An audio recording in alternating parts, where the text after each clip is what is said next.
ይህ አሁን የምታዩት በለገጣፎ ኪሮስ ስር የቅድስት ኪዳነ ምሕረት አዲስ የተሰራው ህንፃ ቤተ ክርስቲያን ውስጠኛው ክፍል ነው። በጨረፍታ የተወሰኑ ክፍሎችን አስጎበኛቸዋለሁ። በዛሬው ዕለት የተመረቀ ቤተክርስቲያን ነው። ስለዚህ አሁን ያለሁት ላይኛው አንደኛ ፎቅ ላይ ነው። ስለዚህ ታች ወርጄ ያለውን አንዳንድ ቦታ አስጎበኛቸዋለሁ።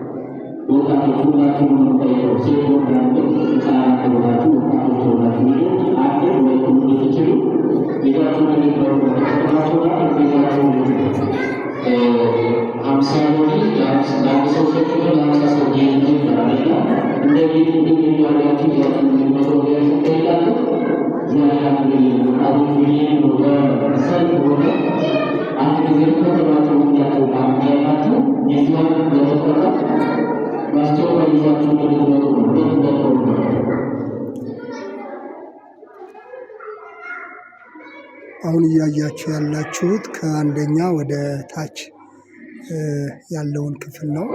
ከላይ ጀምሮ ያለውን የቅዱሳን ስዕል እንደምታዩት ፊት ለፊት የቅድስት ሥላሴ ስዕል ይታያል። የካህናተ ሰማይ እንደዚሁ ይታያል። ወደ ላይ ደግሞ እንዲህ ከፍታ ላይ ያለው የጌታችን የኢየሱስ ክርስቶስ የዕርገቱ ስዕል ነው። የስቅለቱ ስዕልም እንደዚሁ ይታያል። የኪዳነ ምሕረት ስዕል አጠቃላይ ውስጡ በቅዱሳን ስዕላት የተቀመጠበት ቤተክርስቲያን ነው። ስለዚህ አሁን እያያችሁ ያላችሁት ላይኛውን ክፍል ነው። አንደኛ ፎቅ አለው። ስለዚህ ከአንደኛ ጀምሮ እስከ ታች ያለውን አስጎበኛችኋለሁ። ትከታተሉኛላችሁ። አሁን እያያችሁ ያላችሁት ከላይ ሁኜ ወደ ታች ነው። መቅደሱን አካባቢ ነው እየቀረስኩ ያለሁት በርቀት። ዙሪያው በሙሉ በቅዱሳን ስዕላት የተሞላ ነው። ስለዚህ ላይኛውን በዚህ ሁኔታ ካየን ታች ደግሞ ወርጄ ምድር ቤት ያለውንም እንደዚሁ የምናየው ይሆናል። በጣም በሚገርም ሁኔታ ነው የተሳለው። በጣም ማራኪ የሆኑ የቅዱሳን ስዕላት ይታዩበታል። አጠቃላይ ውስጠኛው ክፍል በተለያዩ የቅዱሳን ስዕላት የተሞላ ቤተ ክርስቲያን ነው። ስለዚህ ሁሉንም አሳያችኋለሁ። ከዚህ በመቀጠል ደግሞ ታች ያለውን ወርድና ታችኛውን ክፍልም እንደዚሁ የምናየው ይሆናል ማለት ነው።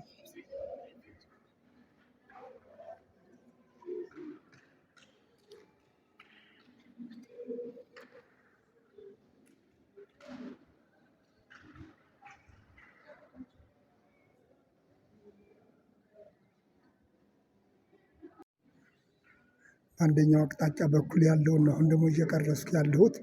ቅድም በቀኝ በኩል ያለውን ነበር ላይ ሁኜ ወደ ታች የቀረስኩት። አሁን ደግሞ በአንዱ አቅጣጫ ያለውን ከላይ ጀምሮ ወደ ታች ቀርጻለሁ። አሁን ፊት የምታዩት የጌታችን የኢየሱስ ክርስቶስ ዕርገት በሩቅ ይታያል።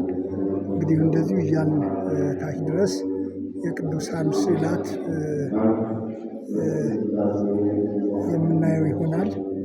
ስለዚህ በአንድ አቅጣጫ በኩል ያለውን ካየን በኋላ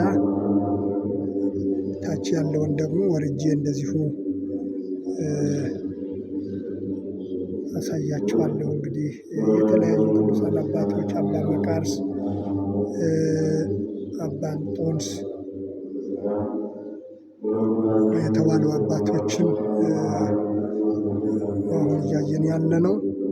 ይህ ደግሞ ኢትዮጵያ እጆቿን ወደ እግዚአብሔር ትዘረጋለች የሚለውን እያሳየኋችሁ ነው። ይህ ደግሞ እንግዲህ ጽሑፉ እንደሚያስረዳው ኢትዮጵያ እጆቿን ትዘረጋለች የሚል ስዕል ያለበትን ነው እያየን ያለ ነው።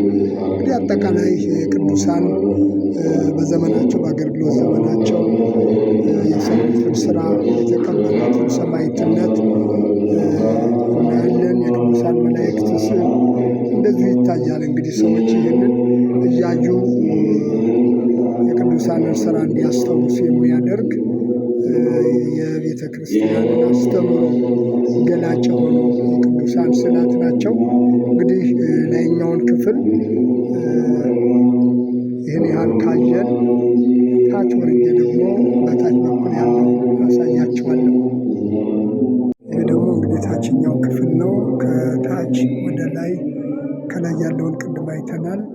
ከታች ወደ ላይ ስናየው እንደዚህ ይታያል እስከ ላይ ድረስ ያለው። አሁን ታችኛውን ክፍል አለፍ አለፍ እያልን እናያለን ማለት ነው።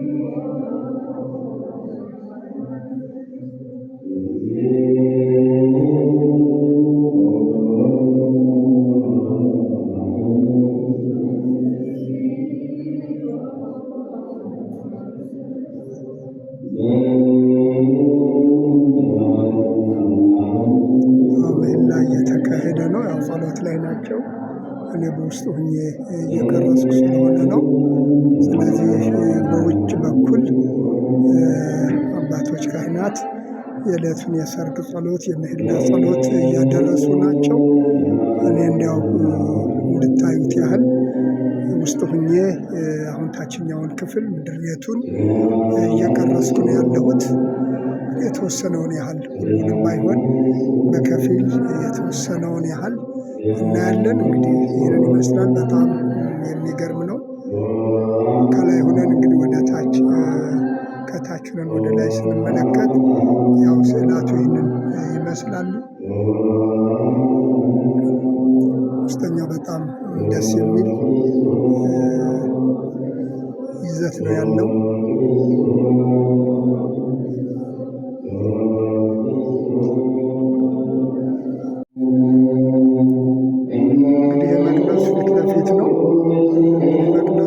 ይመስላል እንደምታዩት እስከ ላይ ድረስ ያለው ያው እስከ ላይ ድረስ እስከ ጣራው ድረስ ያለው መቅደሱ ይህንን ይመስላል።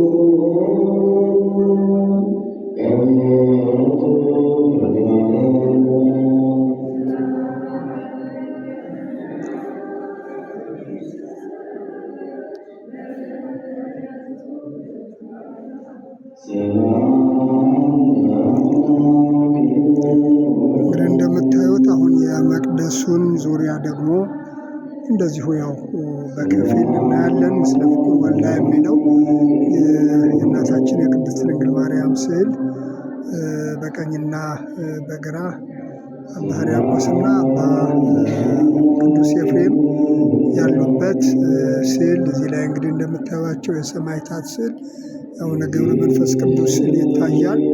ከላይ ደግሞ እንደዚሁ ቅዱስ ፋሲለደስ በቤተ መቅደሱ ላይ የምናያቸው በርካታ ቅዱሳን አሉ። በዚህ በፊት ለፊት በኩል ደግሞ ያው እንደምታዩቸው ላይ ድረስ ያለው የስዕላቱ ይዘት ይህንን ይመስላል።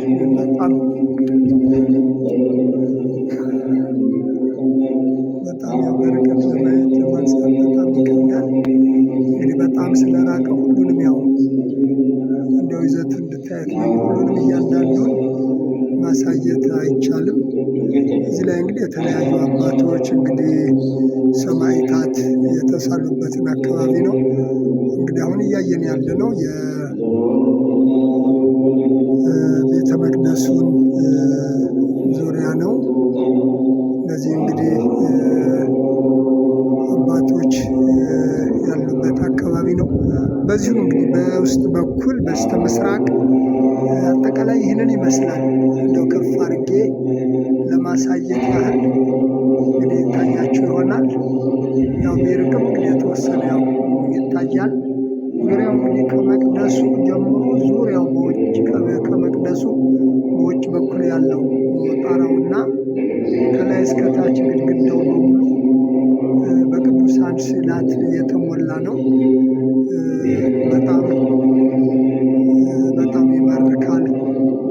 እንግዲህ እግዚአብሔር የሚመለክበት የእግዚአብሔር እንግዲህ ቅዱስ ማደሪያ በቅድስት ኪዳነ ምሕረት የተሰየመው የለገጣፎ አቡነ ኪሮስ ስር የምትገኘው የቅድስት ኪዳነ ምሕረት ቤተ ክርስቲያን ዛሬ የተመረቀው ነው። እንግዲህ ይህንን ይመስላል። እንደው ባጭሩ በጨረፍታ ለማሳየት ያህል እንግዲህ ታችኛው ወደ ላይ እንደምታዩት ሁሉን ለማሳየት ይከብዳል። እንዲያው የተወሰነ ለማሳየት ያህል ነው። እንግዲህ እንደምታዩት ይህንን ነው የሚመስለው። በጣም ደስ የሚል እንግዲህ ቅዱሳን ስራቸውን፣ አገልግሎታቸውን፣ ሕይወታቸውን፣ ታሪካቸውን ለማሳየት እንግዲህ ቤተ ክርስቲያን የምትጠቀምበት እንግዲህ የአሰራር የስዕል አሳሳል ስርዓት ይህንን ይመስላል። እንግዲህ ይህ ሁሉ እንግዲህ የቅዱሳን እንግዲህ የስዕላት ትልቁ ጠቀሜታ እያንዳንዱ በመጽሐፍ ቅዱስም ሆነ በሌሎች ድርሳናትና ገድላት ታሪካቸው የተጻፈላቸው ቅዱሳንና ቅዱሳት በሙሉ የሰሩበትን ስራቸውን፣ አገልግሎታቸውን እግዚአብሔርን በዘመናቸው በእድሜያቸው ያገለገሉበትን የአገልግሎት ታሪክ በስዕል ለማስተማር በስዕል ለማሳየት እንግዲህ ቤተ ክርስቲያን የምትጠቀምበት ስርዓት ይህንን ይመስላል። እንግዲህ በዚህ በኩል ደግሞ እንግዲህ አሁን ወደ ዋናው ወደ ቤተ መቅደሱ ዙሬ መጥቻለሁ። እዚህ ላይ እንግዲህ ካህናተ ሰማይ የሚባሉት እዚህ በቅዱስ ሥላሴ በግራና በቀኝ ካህናተ ሰማይ አሉ። እዚህ ቅዱስ ሚካኤል እንደምታዩት አለ። ቅዱስ ጊዮርጊስ ሰማዕቱ እዚህ ያለ እንግዲህ ሰማዕታት እና አጠቃላይ ልዩ ልዩ ቅዱሳን ጻድቃን ሁሉ ስራቸውን፣ አገልግሎታቸውን ለመግለጽ ቤተክርስቲያን የምትጠቀምበት የአሳሳል ስርዓትን ይመስላል። እንግዲህ በውጭ በኩል አገልግሎት እየተጀመረ ነው። የማታ አገልግሎት የሰርክ ጸሎት ነበረ። ዛሬ የተመረቀው የቅድስት ኪዳነ ምሕረት ቤተክርስቲያን ይህንን ይመስላል።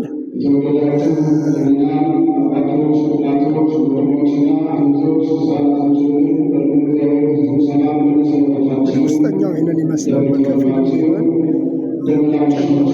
እንደሚመስል አጠቃላይ ቤተክርስቲያኑ እንደሚመስል ደግሞ አሳያችኋለሁ። እንግዲህ የመቅደሱ ፊት ለፊት ነው። መቅደሱ ይህንን ይመስላል። እንደምታዩት እስከ ላይ ድረስ ያለው ያው እስከ ላይ ድረስ እስከ ጣራው ድረስ ያለው መቅደሱ ይህንን ይመስላል።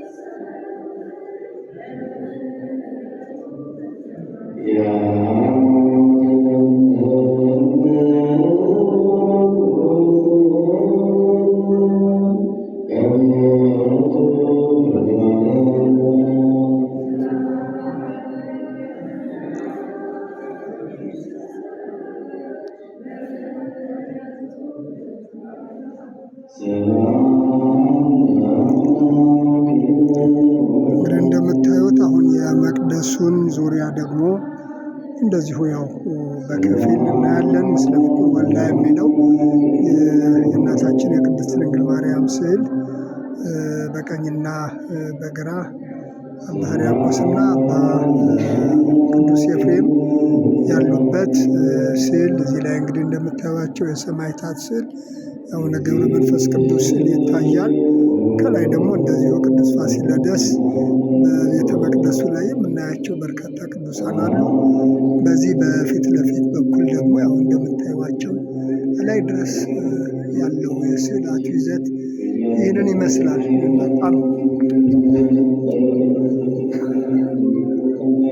በጣም ያው በርቀት ለማየት ለማንሳት በጣም ይከብዳል። እንግዲህ በጣም ስለራቀ ሁሉንም ያው እንደው ይዘቱ እንድታዩት ነው። ሁሉንም እያንዳንዱን ማሳየት አይቻልም። እዚህ ላይ እንግዲህ የተለያዩ አባቶች እንግዲህ ሰማዕታት የተሳሉበትን አካባቢ ነው እንግዲህ አሁን እያየን ያለነው የቤተ መቅደሱን ዙሪያ ነው። እነዚህ እንግዲህ አባቶች ያሉበት አካባቢ ነው። በዚሁ እንግዲህ በውስጥ በኩል በስተ ምስራቅ አጠቃላይ ይህንን ይመስላል። እንደው ከፍ አድርጌ ለማሳየት ያህል እንግዲህ ይታያችሁ ይሆናል። ያው ቢርቅም እንግዲህ የተወሰነ ያው ይታያል። ዙሪያው እንግዲህ ከመቅደሱ ጀምሮ ዙሪያው በውጭ ከመቅደሱ በውጭ በኩል ያለው ጣራውና ከላይ እስከታች ግድግዳው በሙሉ በቅዱሳን ስዕላት የተሞላ ነው። በጣም ይማርካል። እንግዲህ እግዚአብሔር የሚመለክበት የእግዚአብሔር እንግዲህ ቅዱስ ማደሪያ በቅድስት ኪዳነ ምሕረት የተሰየመው የለገጣፎ አቡነ ኪሮስ ስር የምትገኘው የቅድስት ኪዳነ ምሕረት ቤተ ክርስቲያን ዛሬ የተመረቀው ነው። እንግዲህ ይህንን ይመስላል። እንዲያው ባጭሩ በጨረፍታ ለማሳየት ያህል እንግዲህ ታችኛው ወደ ላይ እንደምታዩት ሁሉን ለማሳየት ይከብዳል። እንዲያው የተወሰነ ለማሳየት ያህል ነው።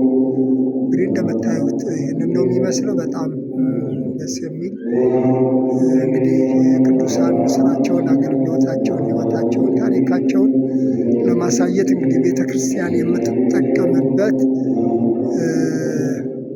እንግዲህ የአሰራር የስዕል አሳሳል ስርዓት ይህንን ይመስላል። እንግዲህ ይህ ሁሉ እንግዲህ የቅዱሳን እንግዲህ የስዕላት ትልቁ ጠቀሜታ እያንዳንዱ በመጽሐፍ ቅዱስም ሆነ በሌሎች ድርሳናትና ገድላት ታሪካቸው የተጻፈላቸው ቅዱሳንና ቅዱሳት በሙሉ የሰሩበትን ስራቸውን፣ አገልግሎታቸውን እግዚአብሔርን በዘመናቸው በእድሜያቸው ያገለገሉበትን የአገልግሎት ታሪክ በስዕል ለማስተማር በስዕል ለማሳየት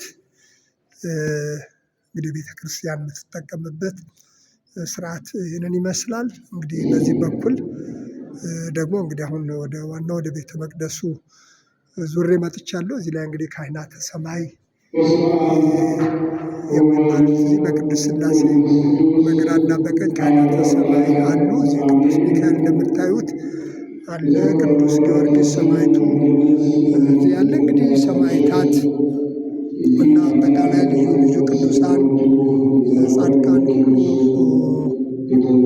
ስራቸውን፣ አገልግሎታቸውን ለመግለጽ ቤተክርስቲያን የምትጠቀምበት የአሳሳል ስርዓትን ይመስላል። እንግዲህ በውጭ በኩል አገልግሎት እየተጀመረ ነው። የማታ አገልግሎት የሰርክ ጸሎት ነበረ።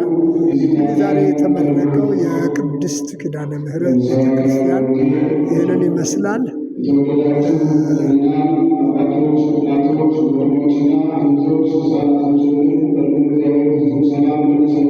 ውስጠኛው ይህንን ይመስላል። በከፊል ቢሆን እንደሚመስል አጠቃላይ ቤተክርስቲያን እንደሚመስል ደግሞ ያሳያችኋለሁ። በተአምር የተሰራ ቤተ መቅደስ በእግዚአብሔር ፈቃዱ በዚህ ደርሰናልና የመጀመሪያው በቤታችን ምርቃት ቀን የተገኛችሁ እድምተኞች እድለኞች እድምተኞች ናችሁ። እንኳን ደስ ያላችሁ እናንተ ራሳችሁ።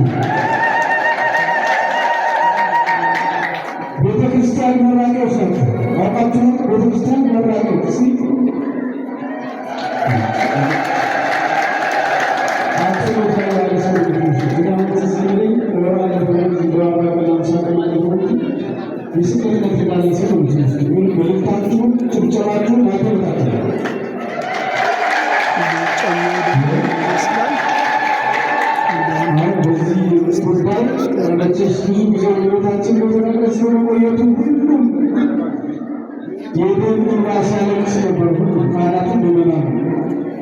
በዚህ ቀን የደረሰ ሰው ደግሞ ምስጋናው ለየት ያለ መሆን ያለበት አስገቡ ይህን አድርጉ እያል ስንጠይቃችሁ የነበራችሁ እናንተም እኛም ስንጨነቅ ነበረ። ፍጻሜው ላይ በእውነት እግዚአብሔር ከቅድስት ድንግል ማርያም ጋር የመጣ ነው የሚመስለውና ብፁዓን አበው ሊቃነ ጳጳሳት ቅዱስ ሲኖዶስ በምልአተ ጉባኤ እዚህ ተገኝቷል። ዛሬ ደስ የሚል ጉባኤ ነበረ። ጠዋት 14